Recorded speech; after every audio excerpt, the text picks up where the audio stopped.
Good day, young wanderers! Another day na naman to share with you how good our God is. Tagal na akong nagpa-plan na bumili ng sarili kong laptop. Kaso dahil nga ang dami kong pwedeng hiraman ng laptop and magamit, since nga nag-assemble and disassemble ako ng PC, hindi ko siya ginawang priority. But since one of my target is to have different assets, kaya I choose na bumili na rin. And of course, my one word is breakthrough. Kaya tingin ko, need ko na siya since matagal na rin akong nagka-canvas and I want to break my own record.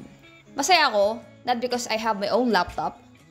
Masaya ako dahil naka-break na naman ako ng record. At hindi to record ng iba. This is my own record. Time for conclusion. Sometimes we compare our lives sa buhay ng iba. Mga mas nakakaangat, mga mas matatalino, mga mas skilled.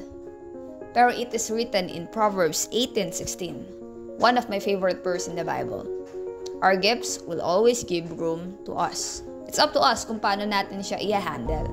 Pero lahat ng tao pantay-pantay pagdating sa gifts. We just simply need to open our spiritual eyes para makita kung anong gustong ipakita sa atin ng Lord. Hanggang sa matutunan natin ang principle ng sowing and reaping and putting God first. Only then, we will experience the benefit of seeking His kingdom. Hanggang dito na lang mga wanderers. God bless and keep being awesome.